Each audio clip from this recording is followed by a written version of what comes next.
Hey guys, welcome back to Clownfish TV. This is Neon. I am here with Geeky Sparkles. Hello. And we're going to talk about this really interesting article you sent over from Cartoon Brew, talking about the head of Adult Swim.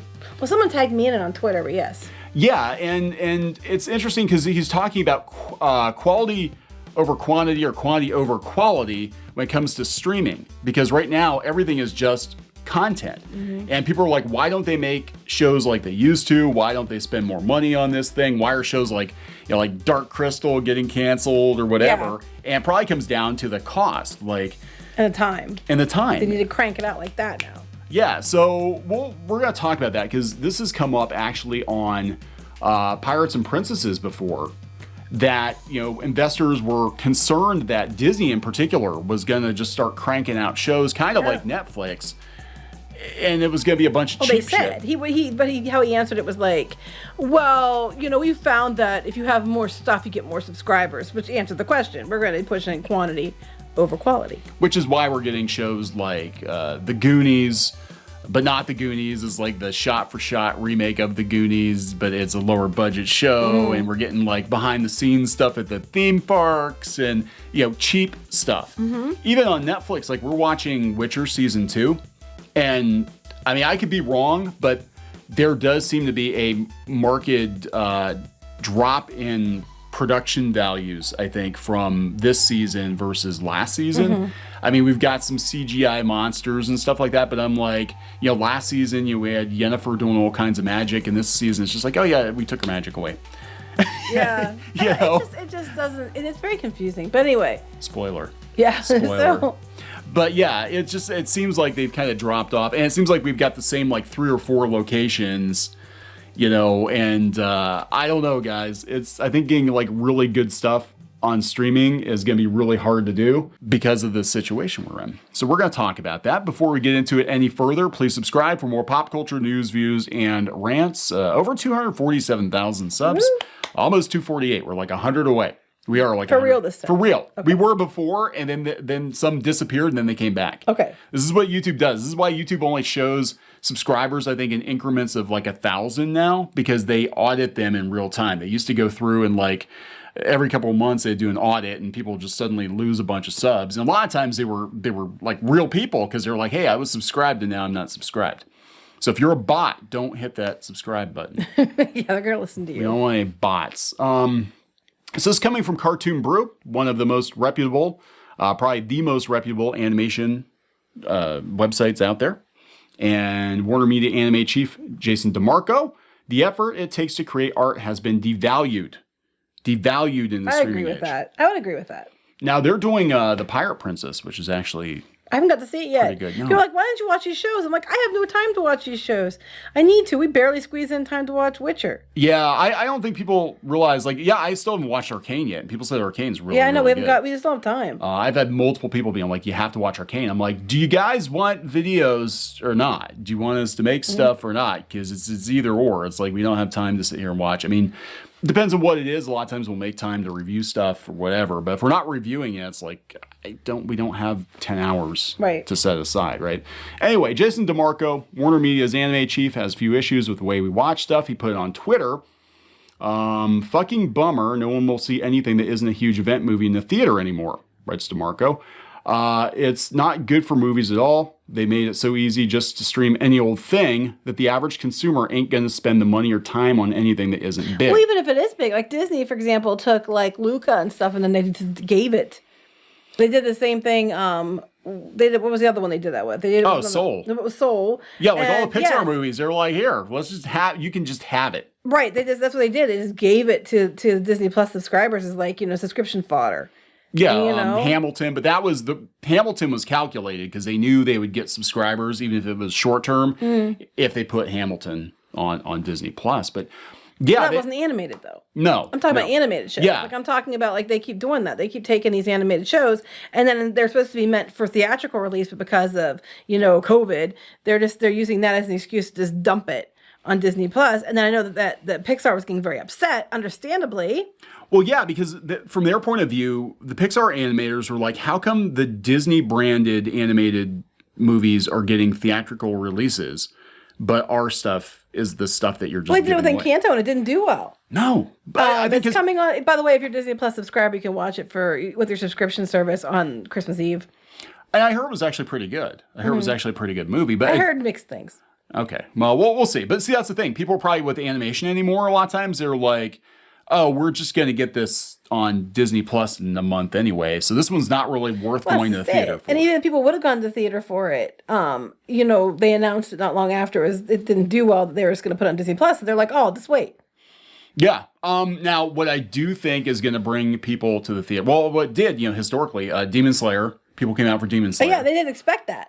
And the funny thing with Demon Slayer is basically just the first part of season 2. Like you paid, and we paid too, so we can't say anything. But we paid to go see the first couple episodes of season 2. What's interesting to me was they were planning it to be a limited run, and it was 10 days or something, and they ended up running it for far longer because there was so much demand for it, and it did incredibly well. Yeah, so it depends on what it is, but I agree with him in this point here. He said there's more art available now, and it's easier to get than ever before. But the work it takes to create has really been devalued in the eyes of the consumer. It's all just content. A YouTube video is judged the same way as a Twitch stream or a streaming series. I wouldn't necessarily agree with that completely. I don't think that you can really compare a YouTube video to a streaming series.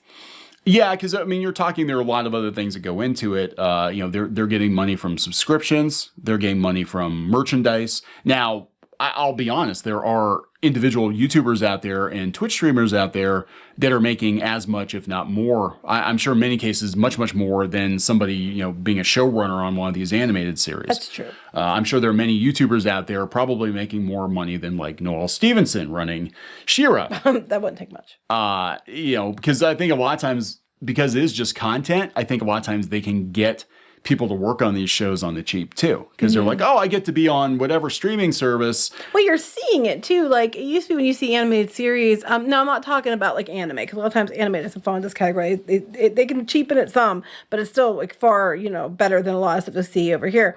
But they'll get these shows and you can just tell it was done flash animation, or it's herky jerky, or it's not that great, that they were just trying to get it out. And then there's other ones that that you can see the amount of work and effort. But back when we were kids, there was a lot of animated content. We had shows that ran longer. But, when the movies came out and stuff, they were like events. Even some of the specials on TV that were really well done were events. There wasn't as much. No. And I think that's kind of the problem with pop culture in general is there wasn't as much to choose from. So the reason that we have such fond memories, I think, of stuff like Star Wars and, She-Ra and He-Man is that everybody watched them because we didn't have as many choices. Well, also, this is going to piss a lot of people off, and I really don't care. Back then, you didn't have as many choices, but they knew how to monetize what they had. You sold toys for these shows, but it made money so they could continue to make more shows. Now there's a bunch of stuff that gets put out in a streaming service or whatever, and it's not big enough to make toys or merchandise of, or people they just want more free content, more, that they just hop from one thing to another, and they're not going to spend money on the merchandise or anything with it anyway. They just want to consume, so they don't have all the other ways of monetizing it to keep it going either, and put the time and effort into it. Yeah, and I think that the binge model has actually killed animation in some ways, because you think about it now, you go to the toy store and you see toys out there. It's as seen on Netflix. I'm like, what is this show? It's oh, that was on Netflix a week ago. Everybody already watched it. Oh yeah, and one or two seasons is canceled anyway. It's already canceled. It's already canceled by the time the toys come out. It's kind of like Cowboy Bebop. By the time the comic books, the tie-in comics come out, the show's already canceled. Mm-hmm. It's already forgotten about. Nobody's gonna give a shit. Right. And a season, you have to figure Netflix season is what, 8 to, sometimes 4 episodes. 6, yeah. They've done 6 episodes before. Really? 3 episodes. I've seen, it depends on what it is. Some documentaries like Toys That Made Us or whatever, they do 3 or 4 episodes, I think, for a season. But that's because there's independent people doing that. You know what I mean? Yeah. So, this is unfortunately kind of a trade-off. And it kind of reminds me of webcomics. We've been talking I was thinking about that too, actually. Yeah, we've been talking a lot about webcomics lately, where it doesn't matter in a lot of cases with webcomics if your stuff is the best drawn stuff out there. In fact, a lot of the most successful webcomics are stick figure comics. We've talked about this. It just has to resonate with people, and the content has to keep coming. And what happens, though, is people, they don't realize, since they're consuming so much and it's an all-you-can-eat buffet, they don't realize that the creator has a finite amount of time. Well, to be yeah, able to do we've stuff. been, on the receiving end of that, of the complaining before for that. But, yeah, you only can do so much. And then they're like, their attitude isn't like, there's no loyalty anymore. They're very little. Some people are very loyal to shows, but a lot of people are just like, on to the next. We see it with these cartoon stands too. Like, oh, everything's about this one show until it's over. And then they're already on to the next one. And now they're standing for that and all their fan arts for that. And then as soon as that one pisses them off or is over, they're on to the next one. And it's just like they consume and move on. Yeah, and it's especially with cartoons. It's like, yeah, and then they get mad that it gets canceled. And I'm like, well, you have to look at the cost of it. It's way cheaper to just film people talking in a coffee shop than it is to create a quality animated show. And even then, like you see a lot of animation now, they're taking shortcuts. They're, the animation's like more Flash style. Look at Carmen Sandiego. I was thinking that. Carmen Sandiego was what I was thinking. Which I think is a good show. We've watched some of it with Pinky Boo. She loves it. But it's clear the animation is, like Flash animation.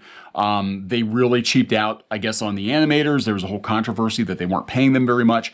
And we're seeing it with anime now, too. A lot of the anime that's that keeps happening. Oh, yeah.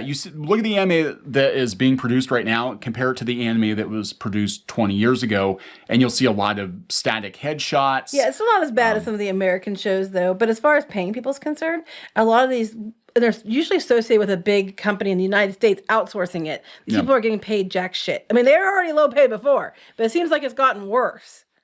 Yeah, it has, because there's a demand for more content, and yeah, it's job security, but like it's also like just film it, do it, shit it out, and move on to the next thing. And then the mentality has changed. People just think, oh, it's easy. There's so much of it, it must be easy, but it's not. No, and there's a huge demand for it, and people are going to do it. I mean, they love working in animation, and they're going to do it, and they're going to take the opportunity, because right now the best gig to have in animation probably is a streaming gig, because that's not going anywhere anytime soon. No. With all these streaming services. But I think it's going to be like more stuff that pays less and it's of lower quality. He's talking about, the HBO Max thing, how they're releasing movies theatrically. And yeah, streaming service doesn't care if it was a $200 million movie like Dune or just some, again, talking head thing. I mean, the pandemic did play into that too. I mean, to be fair. Somewhat. Yeah, so that's the thing. But the thing about YouTube is you can actually see the views too. They hide the views on a lot of these.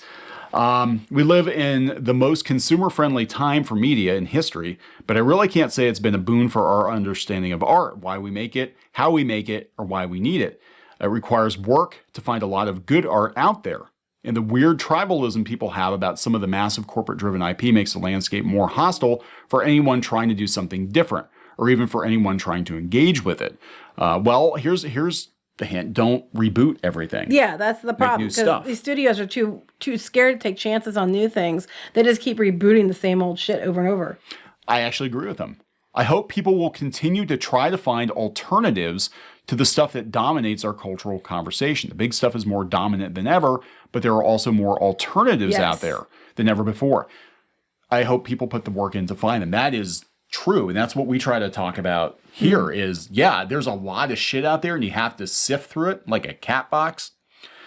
But eventually you find a couple of nuggets in the cat box that are pretty okay. Then you polish them up and make jewelry. Well, I don't know where you're going with this, but anyway. Oh, no. I'm just saying, like, there is good stuff out there, and I think, we tend to dwell on the negative because all the big brands, the stuff that we loved as kids, it's moved on, it's become more corporate, it's become more quote-unquote woke, or whatever the deal is. Well, what's funny to me, and related but a little bit different, is it's about territorial. Here's where I'm at with this. Hollywood, because they're threatened by the fact that so many people can do this on their own independently, and there's so many great things independently done that they don't control, deliberately try to, do what they can to keep them out. And that's why you see gatekeeping being worse. That's why you're seeing, a lot of, the stuff like these hit pieces come out about stuff. I think it's because they want to protect what they have, and they're too afraid to take chances on new things, but they don't want anybody else to take chances either. It might take money away from them. So I think in some ways it's actually more tribalistic and gatekept now, even though there's much more out there because Hollywood's so damn afraid of competition. Yeah, and so what they do is they a lot of the times they do put more quantity out there. Like, let's shit out 15 Star Trek spinoffs. Or they try to buy everybody up so that they can get okay, fine, we'll buy you up. Is the other option, but then they control that too. Yeah, so it's like, how do you win this thing? And it's sad, but the good stuff is out there. Companies are still producing it, or individuals Innovation are producing is it. out there. Klaus. I was going to mention that again because that's another one that, it wasn't Disney and it wasn't some of the other big studios. He did his own thing and they came out with this movie and it dominated and it was well done. It went to streaming on Netflix, but it was done beautifully. It was innovating. And that's it. There's a lot of innovation out there. It's just not happening at the big places because they're too chicken shit to take chances on anything. Yeah. And I think we're just going to see more of this, at least from corporate entities of, quantity over quality, but I think you're still going to get that quality. Like, you look at some of the amazing, and there has been some amazing animation just in the last 3 or 4 years. Really, I mean, I would consider them, works of art. And, Klaus would definitely be one of them. But I think we're going to see that because I think people are going to push back against that because they're hungry for a good steak. Yeah, they don't want this stuff you're passing off. Steakums. They, people that really love animation and art and stuff, they want to see thoughtful, well done, beautiful, innovative pieces. And I think there's a market for it. I think more people would be interested in that if it wasn't for all the noise being shoved in their faces. Yeah. No, I agree. Is there anything else you want to add to this? No. Okay, so we're going to wrap this one up. This was very interesting, and, he does, I'll be honest, he does seem to get it from what I've seen. I mean, Fina is actually supposed to be pretty good. I'll have to check it out, but it does seem like they're trying to do better stuff at Adult Swim. That's what people want. I think people really want the better. They're tired of the same old, same old. They're tired of the live-action remakes from Disney instead of new, innovative things. All right, guys, so be a part of the solution, not a part of the problem. There you go. Gonna wrap it up. Yep. Please subscribe for more pop culture news, views, and rants. We'll talk later. Bye.